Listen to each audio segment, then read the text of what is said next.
Boa noite, gente. Muito obrigado, nosso querido Centro Celuz, e centro tão querido que abre as portas para os jovens, jovens que já fazem estudos, cuidam das suas atividades na Casa Espírita e agora estão no mundo da palestra pública, esse mundo tão vasto, tão importante, tão persistente aí, que a gente precisa tanto de renovação. E esses jovens são a nossa renovação. Hoje, meu amigo Matheus Wisniewski, é trabalhador aí de muito tempo.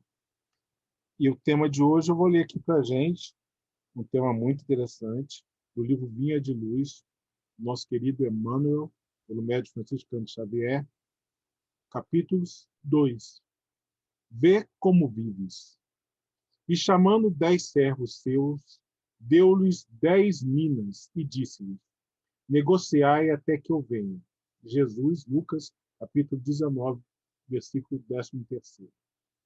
Com a precisa madureza do raciocínio, compreenderá o homem que toda a sua existência é um grande conjunto de negócios espirituais e que a vida, em si, não passa de ato religioso permanente, com vistas aos deveres divinos que nos prendem a Deus. Por enquanto, o mundo apenas exige testemunhos de fé das pessoas indicadas por detentoras de mandato essencialmente religioso. Os católicos romanos rodeiam de exigências os sacerdotes, desvirtuando-lhes o apostolado.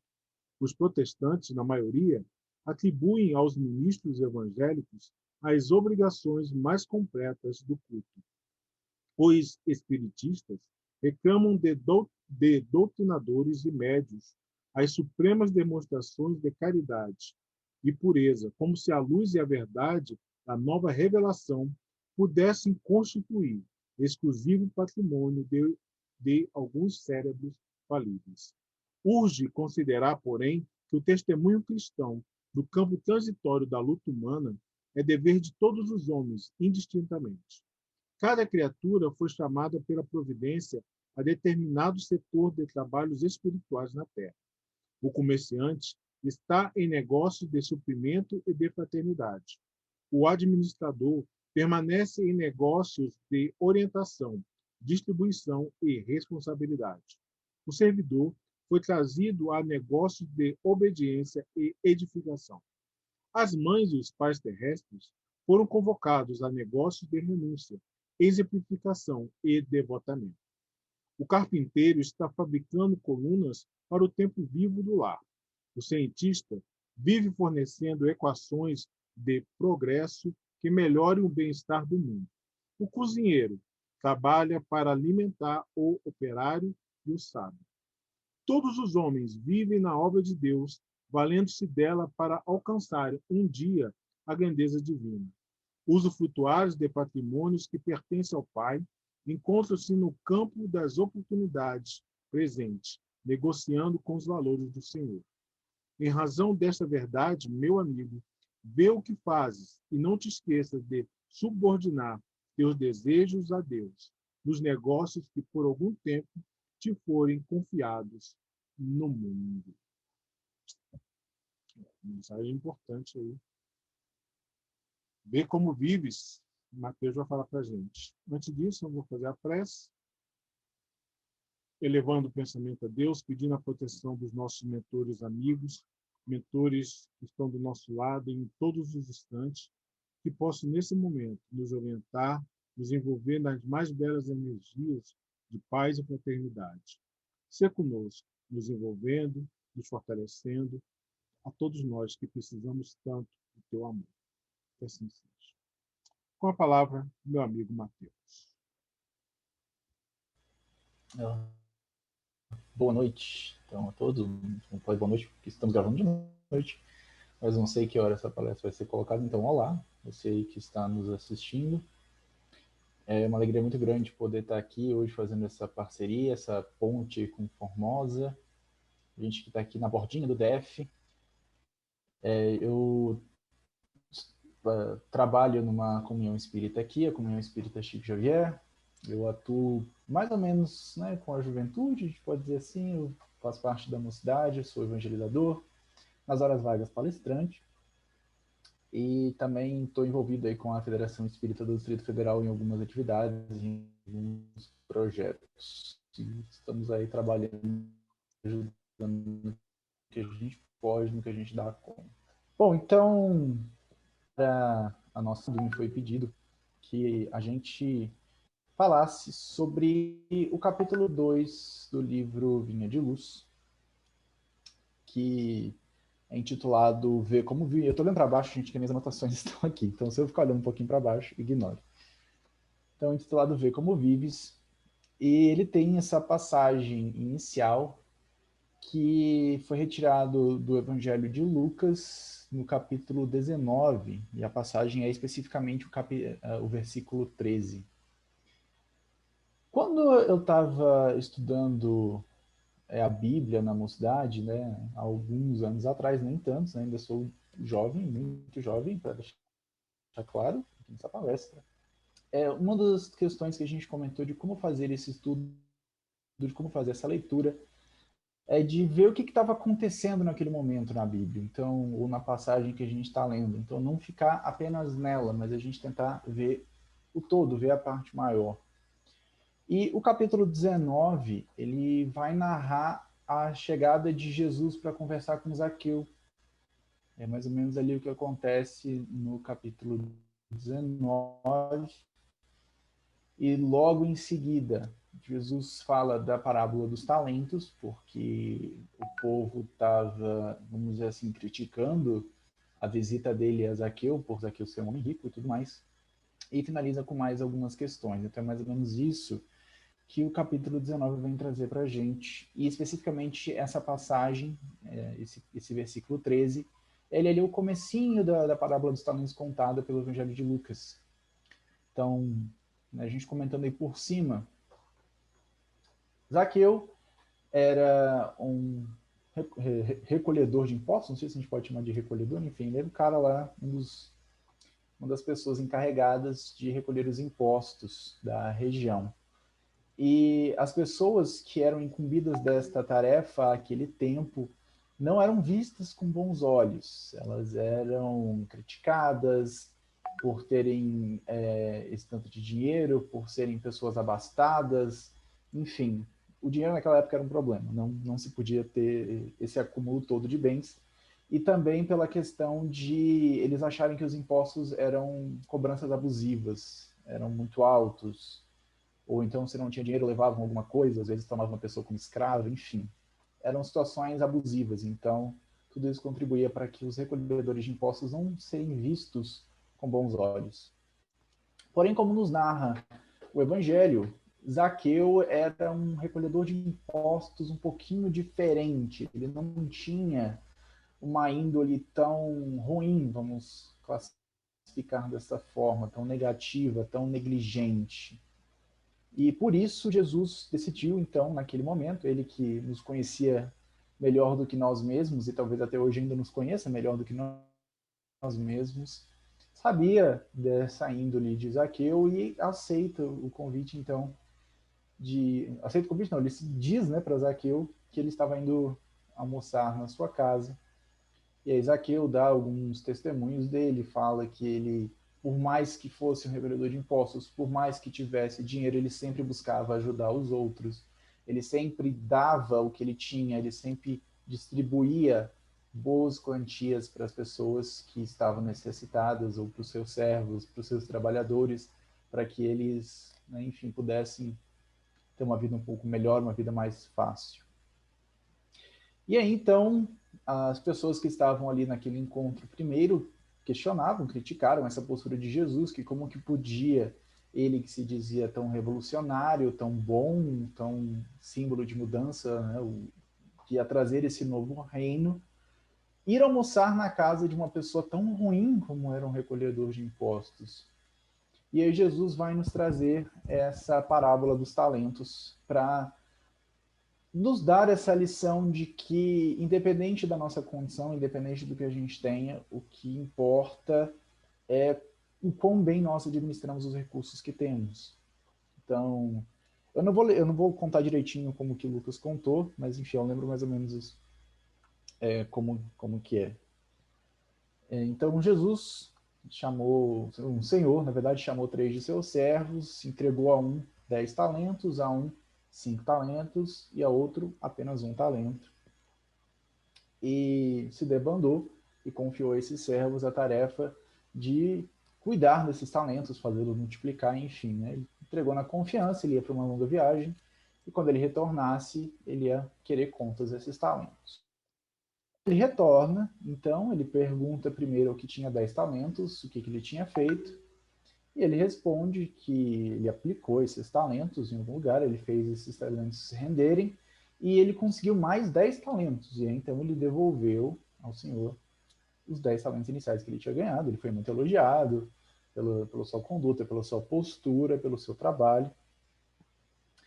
Passou o segundo, que tinha 5 talentos, ele fez mais ou menos a mesma coisa, ele botou aqueles talentos ao trabalho e conseguiu multiplicar e, né, criar, fazer surgir outros 5 talentos que ele devolveu ao senhor que tinha lhe dado. E o senhor também ficou muito agradecido pela confiança depositada nele, também o encheu de elogios, enfim. Chegamos então ao servo que tinha apenas 1 talento, e ele disse que por medo do Senhor ser intolerante, por medo do Senhor ficar com raiva se ele perdesse o talento, ele decidiu esconder, enterrar esse talento em algum lugar. E quando o Senhor retornou, ele foi lá, desenterrou e entregou o único talento de volta. E então o Senhor chamou esse servo de servo mau, servo ingrato, que não soube aproveitar as oportunidades e que não soube multiplicar o seu talento. Então, por cima, é essa parábola. E a mensagem que fica para a gente, né, reforçando, é de que nós temos muitos recursos na nossa disposição para a gente trabalhar da forma como a gente melhor entender. E como que nós estamos utilizando os nossos recursos? Para que nós estamos empreendendo eles? Qual o propósito? E é mais ou menos isso que essa mensagem, esse capítulo 2 da Vinha de Luz, um comentário de Emmanuel, faz a gente refletir. Primeira coisa que a gente pode, né, elencar nessa parábola, de maneira geral, é que o Senhor ele entregava os talentos para os servos e os servos, então, os multiplicavam. Se a gente tentar pensar nisso de maneira alegórica e por trás dos símbolos, dos sinais, as coisas que a gente poderia interpretar numa visão espírita, o Senhor seria o Deus, nosso grande Pai, e os servos seríamos nós, que recebemos esses talentos, que então recebemos as nossas aptidões, e né, o Senhor é que vai em viagem, mas na verdade somos nós que viemos aqui à Terra encarnados em viagem assim, né, entre aspas, para a gente fazer esses talentos multiplicarem. Só que, na verdade, se a gente pensar em como que os espíritos são criados, como que nós evoluímos, Deus não nos dá esses talentos, eles são conquistados. Então, para chegarmos já ao reino nominal, ao estágio de encarnarmos em corpos humanos como nós estamos, tivemos algumas centenas, talvez não milhares, de encarnações aí atrás, onde nós tivemos, vou dizer infinitas ou quase infinitas possibilidades, situações para a gente aprender coisas e construir este nosso rol de habilidades que nós podemos ter. Então, os talentos, nós fomos construindo eles ao longo dessas nossas encarnações. Fala-se muito de dom, fulano tem o dom da música, Beltrano tem o dom de desenhar disso, daquilo. Gente, não são coisas, não é um celular onde Deus vai lá e instala o aplicativo cozinhar e a gente vem com ele. Quantas encarnações nós não tivemos que treinar essa nossa perícia, essa nossa habilidade de cozinhar? Quantas encarnações nós não tivemos que treinar o desenho, diferentes formas, diferentes traços? Quantas músicas não cantamos nas nossas últimas encarnações para chegarmos hoje no estágio que estamos e aí sim podemos dizer que não, eu tenho uma aptidão com música. Foi porque foi desenvolvido. É assim que essa conquista acontece, através do nosso desenvolvimento em múltiplas encarnações. Somos todos criados da mesma forma, simples e ignorantes. Vamos encarnando, passamos por diferentes situações, testamos diferentes profissões, aprendemos hobbies novos, até chegarmos ao que somos hoje. Esse espírito com facilidades, com dificuldades, com qualidades, com defeitos. E aí, então, se os talentos não podem ser pensados, então, nesse sentido de algo que Deus nos dá, como que eles podem ser pensados? Ok, nós temos um rol de habilidades, ou melhor, o nosso espírito tem um rol de habilidades que nós desenvolvemos nas últimas encarnações, mas nem todas vão nos ajudar nessa encarnação. E aí que entra a questão dos talentos. Então, quando Deus vai lá e entrega os talentos para os servos, ele está preparando os seus servos para uma encarnação. Ele está dando a esses servos as habilidades, as competências que ele vai precisar para ajudá-lo na tarefa que ele está se propondo a desenvolver. E aí, a própria literatura complementar da doutrina espírita, André Luiz, Emmanuel, nos deixam bem claro que nem tudo que a gente sabe está disponível para a gente nessa encarnação. Não são só a questão das memórias de vidas passadas que nós temos adormecidos no nosso inconsciente, mas também habilidades, conhecimentos, aptidões, talentos.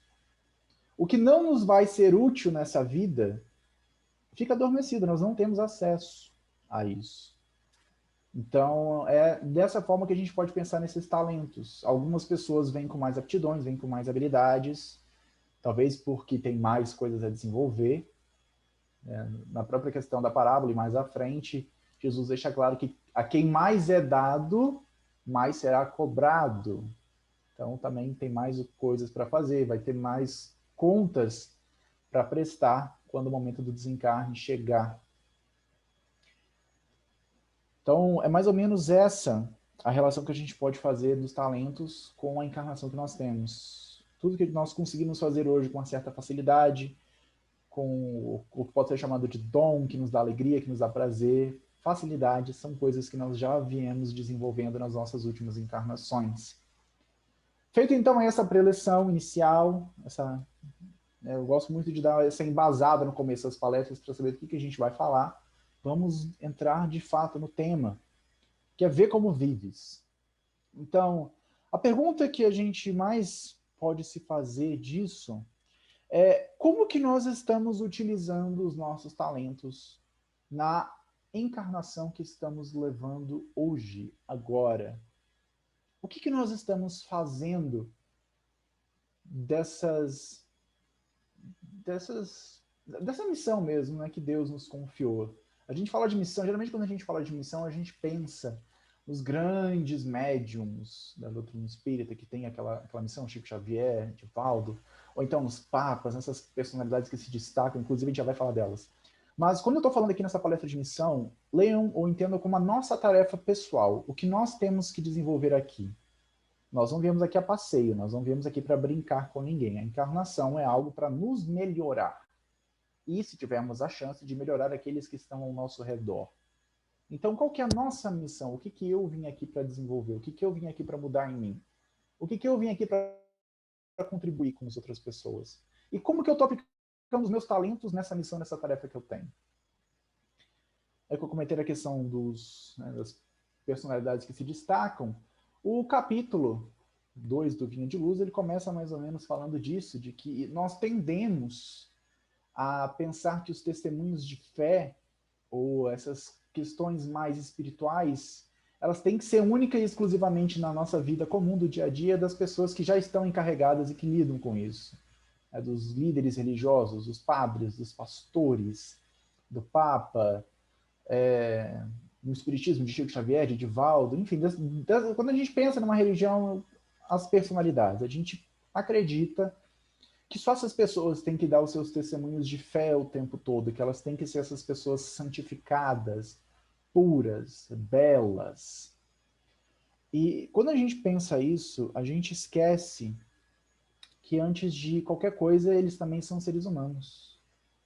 Eles são pessoas que têm qualidades, que têm defeitos, que têm suas missões aqui também a desenvolver, algumas missões maiores, mais sérias. Alguns deles, sim, estão em um grau um pouco mais adiantados do que nós estamos, mas eles também erram, eles também fracassam, eles também têm as suas imperfeições, eles também têm momentos que poderiam ter aplicado seus talentos melhor, como todos nós.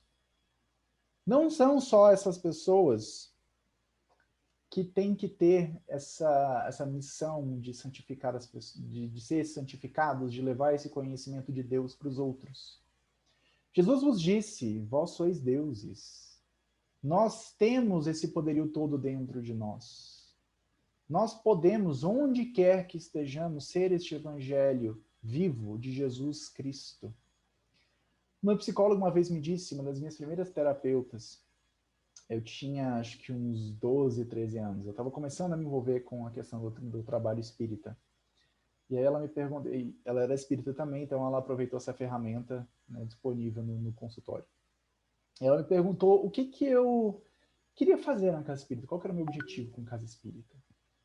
E aí eu falei, por enquanto eu não quero trabalhar na casa espírita, eu quero me formar, eu quero primeiro terminar, né, eu estava terminando o ensino fundamental, eu quero terminar o ensino fundamental, terminar o ensino médio, entrar na faculdade, me formar, porque aí depois eu sei que eu vou ter tempo para trabalhar na casa espírita e dedicar meu tempo para Jesus. E ela me falou assim, por que esperar esse tempo todo? Por que você acha que você não tem tempo? Porque o evangelho a gente vive todo dia. Todo dia a gente dá o nosso exemplo. Seja ruim, seja bom. Todo dia a gente dá um exemplo, a gente mostra alguma coisa, a gente faz algo.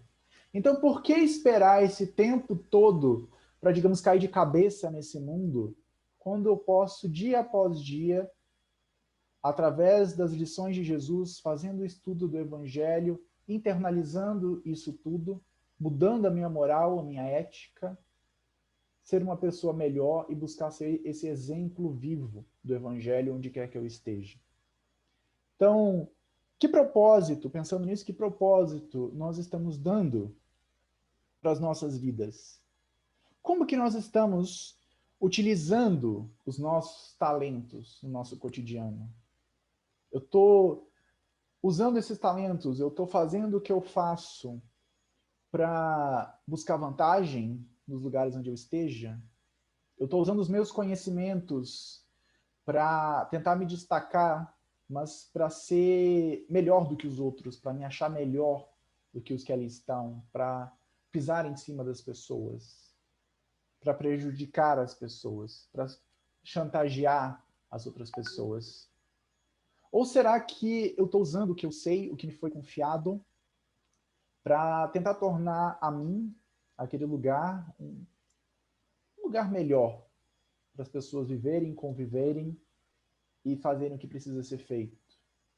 Como que eu estou me relacionando no meu dia a dia, na minha profissão? Eu estou falando dessas questões de trabalho porque, enfim, a mensagem ela joga mais para um lado de profissões, de trabalho, mas a gente pode generalizar sem problema algum. Afinal, somos o evangelho onde quer que estejamos. Será que então eu estou tentando tornar esse lugar um lugar melhor? Tornar as pessoas melhores? Falar um pouco pesado, mas enfim, porque eu acredito que nós não podemos mudar o outro, nós podemos mudar a nós mesmos. Mas propiciar para esse outro talvez um lugar mais tranquilo para que ele conviva, ou seja, não sermos aquela pessoa chata, que incomoda, que fica o tempo todo importunando, atrapalhando. Será que a gente está respeitando esse nosso próximo?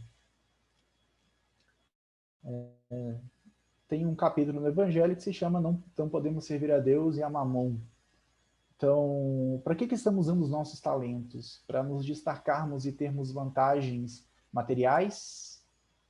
Ou para aplicar os ensinamentos de Jesus e buscarmos ser pessoas melhores a cada dia que passa? Para que a gente está utilizando? Eu estou perseguindo os meus sonhos, os meus objetivos com metas consistentes, realistas, com bons ideais? Como eu me sinto fazendo o que eu faço? São perguntas que a gente pode se fazer para saber se a gente está indo no caminho que o Evangelho indica. Da própria parábola, da própria lição, desse capítulo 2, de que eu estou bem onde eu estou me sentindo bem fazendo o que eu faço. Ok, talvez você esteja se sentindo bem. Aí a gente vai para o próximo passo. Eu estou contribuindo para o bem geral onde eu estou? As coisas que eu faço deixam as outras pessoas, no final das contas, alegres, felizes, tranquilas?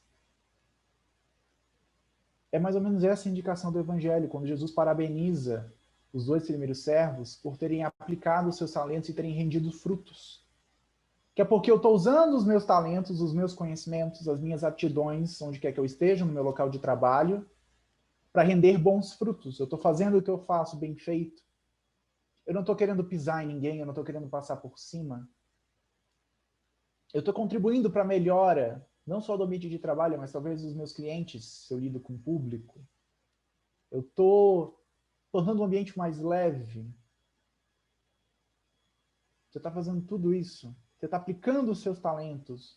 E aí não só no trabalho, mas também, a gente pode pensar no trabalho espírita, né? Não só no trabalho, digamos, profissional, mas no nosso trabalho espírita. Você está fazendo tudo que você pode pelo seu próximo. Você está ajudando as pessoas a ver no atendimento fraterno com o coração, porque você quer, porque você gosta, porque te dá prazer.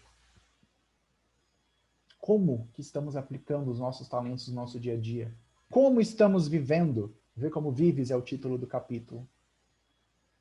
Nós seremos, no final das contas, o servo que prestamos contas ao Senhor e diremos que nós multiplicamos os nossos talentos porque os usamos bem, porque fizemos pessoas dar uma risada, aliviando a tensão, porque nós conseguimos nos tornar pessoas melhores através deste trabalho, através da caridade, ou nós seremos o servo que escondeu o nosso talento com medo, por vergonha, por achar que aquilo não era adequado, mesmo a vida nos mostrando e nos dando todas as características e as dicas de que deveria ser feito. Qual dos servos nós escolheremos ser? E aí, acho que uma frase que pode nos ajudar, que eu comentei agora há pouco sobre sermos o Evangelho vivo, que possamos sim buscar ser o exemplo vivo de Jesus Cristo, onde quer que estejamos, fazendo o que quer que estejamos fazendo. Não só no centro espírita, mas a nossa casa. Jesus perdoava, Jesus ouvia, Jesus esclarecia, consolava, Jesus amava. Na nossa casa, no nosso trabalho, onde quer que estejamos, vamos analisar como estamos vivendo. Se estamos fazendo aquilo que nos propusemos a fazer com alegria, com prazer. Se não estivermos, talvez tenhamos que procurar um outro lugar para trabalhar. A gente não pode desistir, não devemos desistir. Mas a gente sempre pode procurar um lugar onde a gente se encaixe melhor, onde a gente possa contribuir mais, onde nós possamos fazer com que nos tornemos pessoas melhores, seguindo esse evangelho, esse exemplo de Jesus, para sermos esses deuses que Jesus diz que estamos destinados a ser. Que possamos ser ou servo de 10 ou servo de 5. Que ao desencarnarmos, vamos devolver os talentos que nos foram confiados, vamos prestar contas e nosso saldo ficará positivo. O roteiro é simples, mas não necessariamente fácil. Só fazer o que Jesus fez. É só amar, é só perdoar, é só consolar a si e aos demais. Era isso que eu tinha para hoje. Muito obrigado.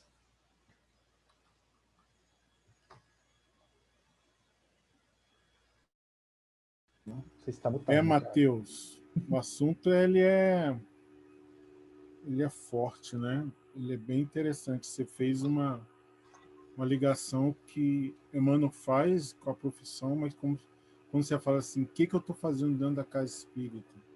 Nossa, me bateu aqui fundo aqui.